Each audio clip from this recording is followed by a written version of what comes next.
it, Judge. Highness King Theodore. ታሪኩ የሚጀምረው በኒውዮርክ ከተማ በተጨናነቁ መንገዶች ላይ ሲሆን እዚያም ሌሙኤል ጋሊቨር እናገኘዋለን።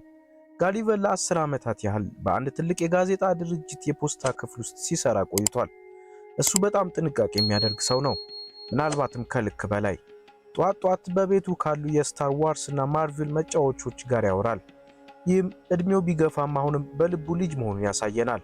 በስራ ቦታ ለጉዞ ዘርፍ አዘጋጇ ለዳርሲ ሲልቨርማን ከፍተኛ ፍቅር አለው። ነገር ግን ጋሊቨር በራስ የመተማመን መንፈስ ስለሌለው አንዲት ሲኒ ቡና እንኳን አብሮ እንዲጠጡ ሊጠይቃት አይችልም። ሁኔታው ግን እየባሰ የሚሄደው ዳን የተባለ አዲስ ሰራተኛ በአንድ ቀን ውስጥ የጋሊቨር አለቃ ሆኖ ሲሾም ነው። You're not my boss anymore. What are you talking about? ዳን ጋሊቨር የፖስታ ክፍል ህልሞች የሚሞቱበት ቦታ ነው ይለዋል። ምክንያቱም ጋሊቨር አዲስ ነገር ለመሞከር ስለሚፈራ ነው። ይህንን ስህተት መሆኑን ለማረጋገጥ በመወሰን ጋሊቨር ወደ ዳርሲ ቢሮ በድፍረት ይገባል። ነገር ግን እሷን ለቀጠሮ ከመጠየቅ ይልቅ ደንግጦ ጸሐፊ እንደሆነ ያስመስላል። ዳርሲ በድንገተኛ ምኞቱ ተደንቃ የጽሑፉን ናሙና እንዲያቀርብ ትጠይቋለች። ጋሊቨር ወደ ቤቱ ሄዶ ከኢንተርኔት ላይ የተለያዩ የጉዞ ጽሑፎችን ገልብጦ ወይም ኮፒ ፔስት ያቀርባል። ዳርሲ በጽሑፉ ተገርማ ትልቅ ስራ ትሰጧለች። ወደ ቤርሙዳ ትሪያንግል ተጉዞ መርከቦች ስለመጥፋታቸው የሚያወሩትን አፈ ታሪኮች ውሸት መሆናቸውን እንዲያረጋግጥ ትልኳለች። ውሸቱን ለመቀጠል ጋሊቨር ተስማምቶ ይሄዳል። ይህም ጉዞ ህይወቱንና መጠኑን ለዘላለም የሚቀይር ይሆናል። ጋሊቨር እንደ እውነተኛ ተመራማሪ እየተሰማው በዘመናዊ ጀልባ ጉዞውን ይጀምራል። በጉዞው ላይ ሶዳ እየጠጣና ሮቦት እንዴት እንደሚሰራ የሚያስተምሩ መጽሐፎችን እያነበበ ይዝናናል። ነገር ግን የቤርሙዳ ትሪያንግል እምብርት ላይ ሲደርስ ሰማዩ ይጠቁራል። አንድ ትልቅ የውሃ አውሎ ነፋስ ብቅ ብሎ ጀልባውን ወደ ውስጥ ይስባታል። ጋሊቨር ሲነቃ ራሱን በአንድ የባህር ዳርቻ ላይ ተኝቶ ያገኘዋል። ለመንቀሳቀስ ይሞክራል፣ ነገር ግን በሺዎች በሚቆጠሩ ትናንሽ ገመዶች ታስሯል። ድንገት በደረቱ ላይ የሆነ ነገር ሲንቀሳቀስ ይሰማዋል። እሱም ወታደራዊ ልብስ የለበሰ በጣም ትንሽ ሰው ነው። ይህ የሊሊፒቲያንስ መሪ ጄኔራል ኤድዋርድ ነው። ካሜራው ሲርቅ የ6 ኢንች ያህል ቁመት ያላቸውን የጥቃቅን ሰዎች ስልጣኔ እናያለን። ጋሊቨር በህልሙ ያለ ይመስሏል። ነገር ግን ትናንሾቹ ወታደሮች መሳሪያዎቻቸውን በመጠቀም ይህንን አውሬ ወደ መሬት ጥለውታል።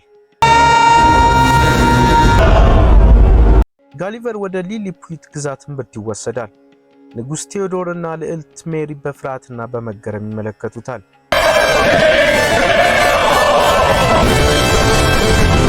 ጄኔራል ኤድዋርድ ከጠላት መንግስት ብሎቪስክ የተላከ ሰላይ ነው በማለት እንዲገደል ይፈልጋል። ነገር ግን ንጉሥ በዋሻ ውስጥ እንዲታሰር ይወስናል። በእስር ቤት ውስጥ ጋሊቨር ልዕልቷን ስላየ ብቻ የታሰረውን ሆሪሺያ የተባለ እስረኛ ያገኛል። ሁለቱ ጓደኛሞች ይሆናሉ። ጋሊቨር በዚህ ዓለም ውስጥ እሱ ተራ የፖስታ ሰራተኛ ሳይሆን ግዙፍ ሰው መሆኑን ይረዳል። በዋሻ ውስጥ መኖር ደስ ባያሰኝም ጋሊቨር ብዙም ሳይቆይ ማንነቱን የሚያስመሰክርበት እድል ያገኛል።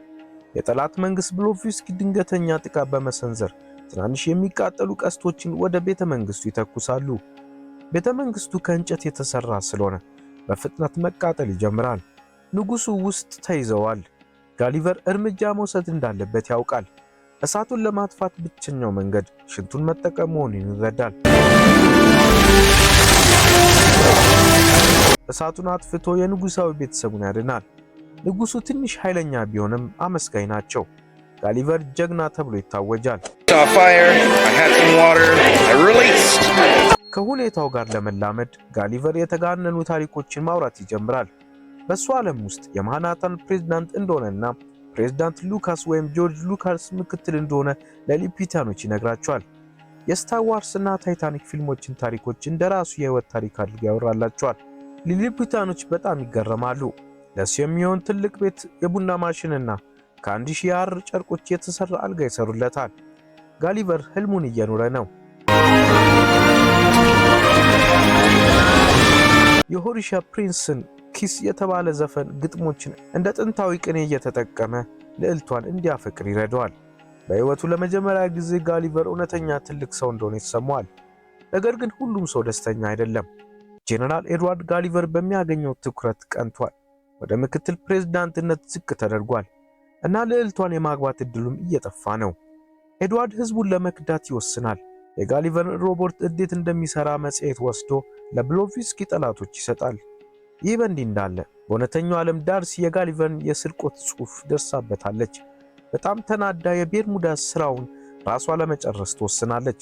ሳታውቀው ልክ እንደ ጋሊቨር ወደ አውሎ ንፋሱ እያመራች ነው። በሊሊፑት የጦርነት ደውል ይደወላል። ነገር ግን በዚህ ጊዜ ጠላቶች በጥቃቅን ጀልባዎቻቸው አልመጡም። በጋሊቨር መጽሔት ላይ በመመስረት ለኤድዋርድ የሚነዳ ትልቅ ሮቦት ይዘው መጥቷል። ስለ ጀግንነቱ ሲዋሽ የነበረው ጋሊቨር በጣም ይፈራል። ሮቦቱ እሱን ሊጎዳው የሚችል ጥንካሬ አለው። ኤድዋርድ ሮቦትን በመጠቀም ጋሊቨርን በመላው መንግስት ፊት በማዋረድ እንዲሸነፍ ያደርገዋል። You brought this on yourself, beast!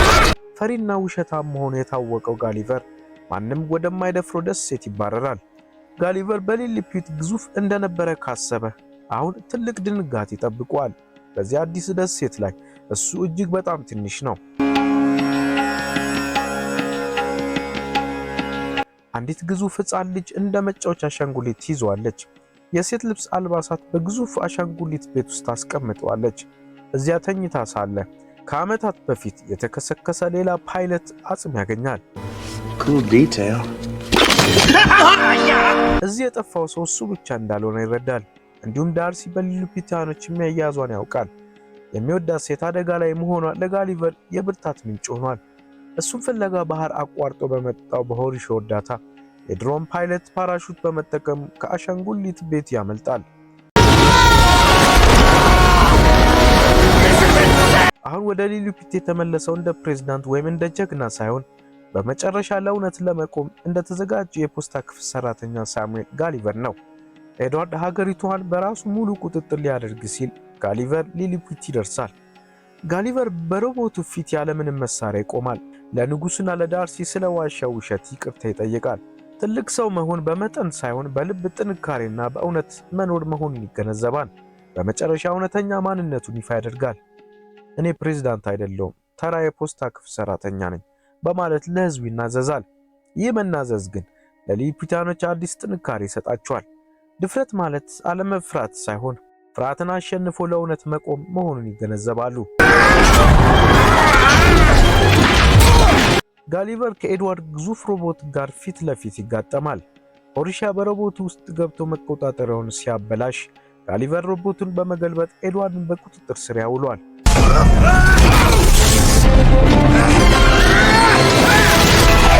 ዳርሲ በጋሊቨር እውነተኛ ድፍረት ተደንቃ ይቅር ትለዋለች።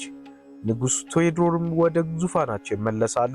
በሊሊፑትና በብሎቭስኪ መካከል የነበረ የዘመናት ጥላቻ በጋሊቨር አማላጅነት በሰላም ይጠናቀቃል። ጋሊቨር እና ዳርሲ የተበላሸውን ጀልባ ጠግነው ወደ ኒውዮርክ ይመለሳሉ። ጋሊቨር አሁን የፖስታ ክፍሉን ለቋል። እሱ አሁን ስኬታማ የጉዞ ጸሐፊ ነው። በታሪኩ መጨረሻ ጋሊቨር እና ዳርሲ እጅ ላይ ተያይዘው ወደ አዲሱ ቢሮአቸው ሲገቡ እናያቸዋለን። ጋሊቨር አሁን ያወቀው ትልቅ ነገር አለ። በዓለም ላይ ትልቅ ለመሆን ግዙፍ መሆን አያስፈልግም፣ እውነተኛ መሆን ብቻ ይበቃል።